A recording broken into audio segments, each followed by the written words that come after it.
Hello. Today we're going to define statistical sampling. We're going to look at the purpose for statistical sampling. We're going to look at methods of statistical sampling, and we're also going to look at the PMBOK guide's inputs and outputs required to control quality. We're going to look at advantages and disadvantages of statistical sampling. We're also going to look at alternative sampling techniques. We're also going to look at an example from academic literature of when statistical sampling was performed in an inconvenient way. We're going to look at a team project scenario. It's a pretend scenario where we use strategic sampling. And then we're going to conclude with this presentation. According to Rumsey and Unger, statistical sampling is used to select a subset of a population in order to gain information about the subset, from which to draw conclusions about the whole population that is representative of the whole population. Statistical sampling, as defined in the PMBOK Guide 6th edition, is simply stated as choosing part of a population of interest for inspection. There's also a synonymous term used called probability sampling, which uses randomization to ensure every element of a population gets an equal chance to be a part of a selected sample. The purpose of statistical sampling, also known as probability sampling, is to gather unbiased information from a sample set that would be representative of the whole population. This is a convenient, low-cost, and less time-consuming method to gather accurate results while greatly reducing the potential for bias. In this slide, it is clear to see that the figure on the left represents a simple random selection process, whereas the figure on the right represents a non-random pattern selection process that introduces bias. This is also an example of what is a simple randomized selection process and what it might look like. If each person in this population of 28 shown on the left was numbered 1 through 28, and a lottery ball machine was used to select a number 1 through 28, then this would be a fair and unbiased method of ensuring everyone in the population had an equal opportunity to be selected for the sample. Another way to conduct a sample of random sampling is in a very efficient manner is by using the random sampling function in Microsoft Excel.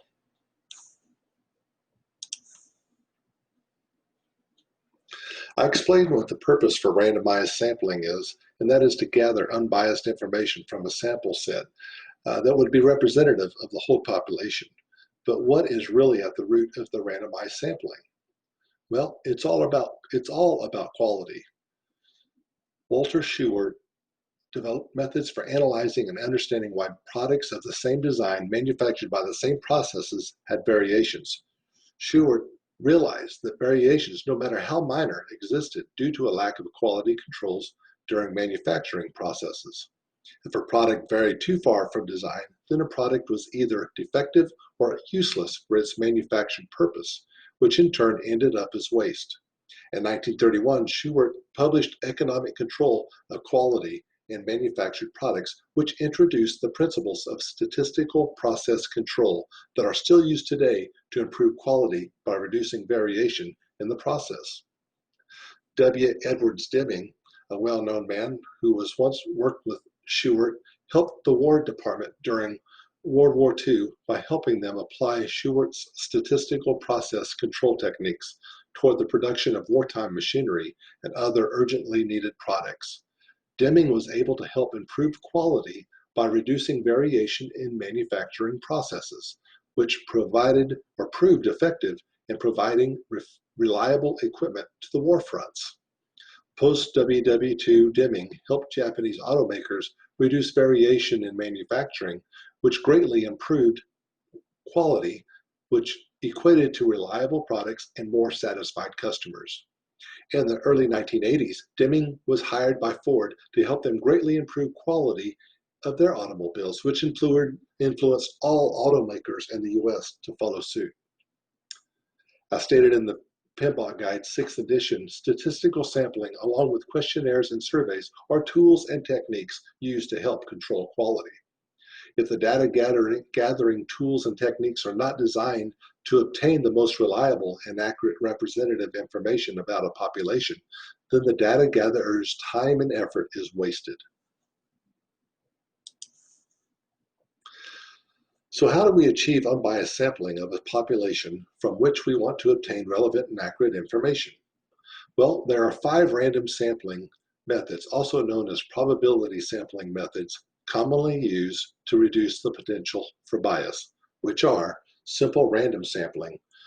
Every element has an equal chance of getting selected to be part of the sample. It is used when we don't have any kind of prior information about the target population. Some examples of this technique are drawing names out of a hat, flipping a coin, and lottery ball machines, which are all methods of random selection. Stratified sampling. This method is often used when the population has mixed characteristics, and it is important to ensure every characteristic is proportionally represented in the sample. The population is divided into subgroups, or strata, based on similar characteristics such as gender, age, occupation, etc. Then the overall proportions of the population are used to calculate the sample size of each subgroup. Then simple random or systematic sampling is used to select the sample from each subgroup. While stratified sampling improves accuracy and reduces bias of the represented population, it does require some knowledge of the appropriate characteristics of the population beforehand. Systematic sampling. Here the selection of elements is systematic and not random, except the first element. Elements of the sample are chosen at a regular interval of the population. All of the elements are put together in a sequence, first where each element has an equal chance of being selected. For example, if we have a population of 60 and we are wanting a random sample set of 20, then we would divide the total population by the needed sample set of 20, which is 3. We would then randomly select our first number 1 through 60. If, for instance, that number is 28, then we would select every third person in sequential order beginning with number 28. 31, and then 34, and so on. And then we would start over when we got to 60 until we reached our sample set of 20. Clustered sampling. Somewhat similar to stratified sampling in that the population is divided into subgroups, but each subgroup should have similar characteristics to the whole sample. Then, rather than randomly sampling elements from each subgroup, you randomly sample entire subgroups. In other words, you have 10 subgroups and your sampling set requires you to have 6 subgroups. Then you would randomly select 6 subgroups from the 10 subgroups. This method may not be the most accurate in ensuring the sampled clusters are really representative of the whole population. Then we have multi-stage sampling. This method divides the population into multiple clusters, and then these clusters are subdivided and grouped into various subgroups or strata based on similarities. This process can continue to reduce the sample size to a more reasonable number while also maintaining accuracy for the represented population. For each of these subgroups, the sample is randomly selected. An example of this would be conducting a random sampling of males between ages 40 to 60 years of age who have been diagnosed with depression in a state. The sampling size would likely be very large at the state level, but the state can be subdivided into counties, and then the counties can be randomly selected. From the randomly selected counties, the final sample set of males ages 40 to 60 can be randomly selected.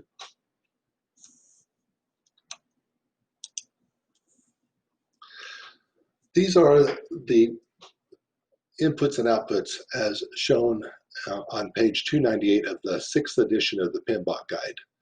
Basically, control quality is a process of monitoring and recording results of executing the quality management activities in order to assess performance and to ensure that project outputs are complete. However, in order to receive the needed outputs, the required inputs must be accurately developed and utilized with the proper tools and techniques selected.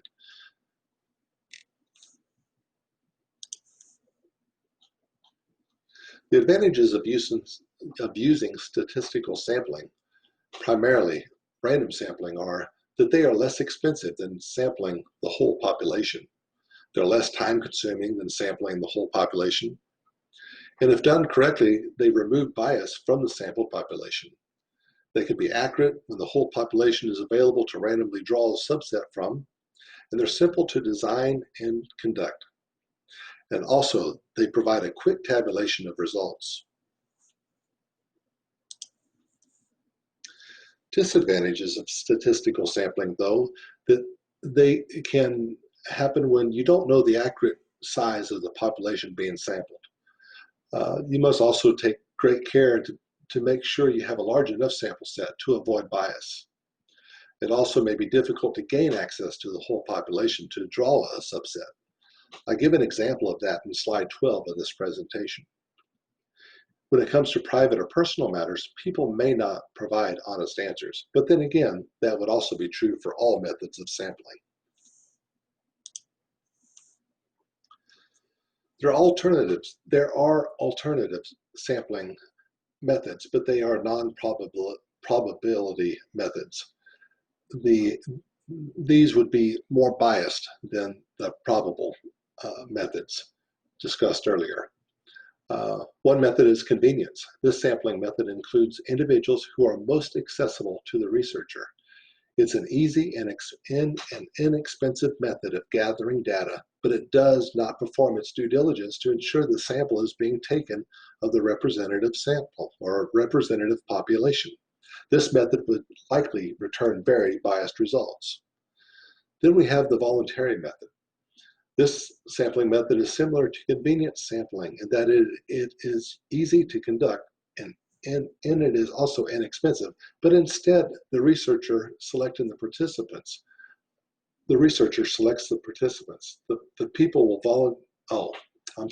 instead of the researcher selecting the participants, the people will volunteer themselves. This method will likely return also very biased results. Then there's the purposive method. This sampling method involves the researcher using personal judgment to select a sample set based on whatever is most useful to the purposes of the research. This method would likely return very biased results. Then we have the snowball effect. It's basically a sampling method that the researcher relies on participants who recruit other participants. The sampling size grows like a snowball as the researcher reaches out to those who have been suggested by participants. This method would also likely return very biased results. So let's look at that real-life example I mentioned earlier of how successful statistical sampling was used when the population was not available or not easily accessible. Here we have a sampling population of villagers in West Darfur, Sudan, and this was made possible with satellite imagery. In this case, there were no roads to the villages, and it would have been very time-consuming to locate the villagers otherwise. The satellite imagery identified structures in this Karanik camp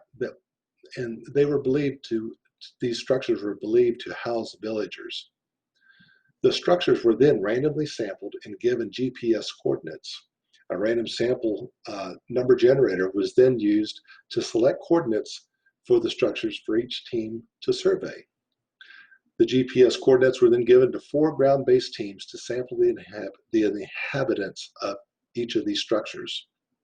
The surveys were conducted by 6 teams over a 6-day period, which amounted to 867 surveyed households. The random sampling method proved to be very successful in obtaining a representative sample of the population. So how do we unbiasedly select from this population? Well, first we need to determine the data that you want to obtain. And then next we need to try to get an accurate estimate of the size of the population. Thirdly, we need to determine the target sample size that would be representative of that population. And then fourth, determine the random sampling method to use.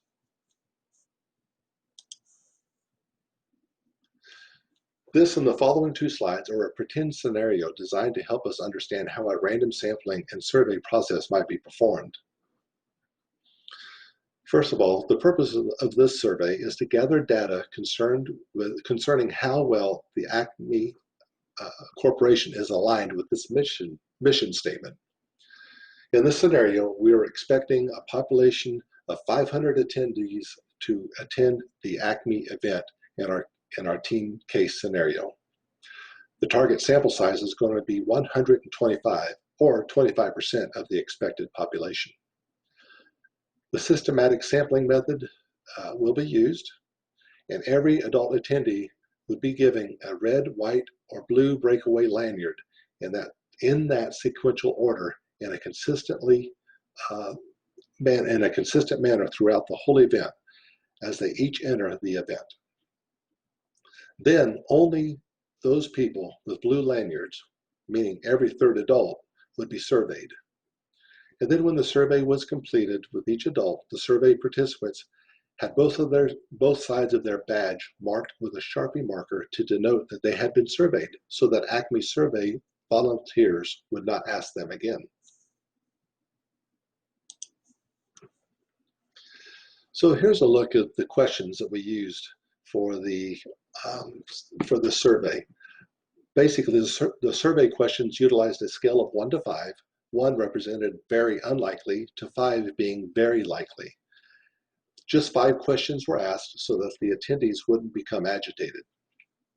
One of the 1 through 5 questions were, how likely are you to purchase any Acme food product within the next 3 months? Again, on a scale of 1 to 5, rate that. Number 2, based on what you know or have heard about the quality of Acme food products, how likely are you to recommend an Acme product to a friend for purchase? 3, based on what you know or have heard about Acme pet food products, how likely would you be to purchase an Acme product if the price was average compared to other leading brands? And number 4, based on what you know or have heard about Acme's reputation as a place to work, how likely would you apply or recommend a friend apply for a job at Acme?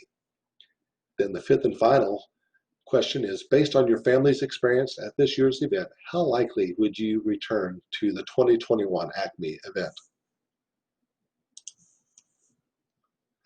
The survey results came back with nearly 27% of attendees being surveyed. That means that 142 surveys from 142 surveys were conducted from 528 attendees. These are the results of the survey, and due to the sake of time, will not be discussed during this presentation. However, it can be said that Acme will have some work to do if they want to more closely align themselves with their mission statement. In conclusion, we define statistical sampling simply as choosing part of a population of interest for inspection. We looked at methods of statistical sampling. We looked at the inputs and outputs as shown in the PMBOK Guide, 6th edition. We looked at advantages and disadvantages of statistical sampling. We also looked at alternative, but they're potentially biased sampling techniques. We also gave an example of a unique satellite imaging technique for performing random sampling. And lastly, we took our team scenario project and we applied strategic sampling methods to a survey that was conducted and provided the results. These are the references I used for this presentation. Thank you for watching and listening to my presentation.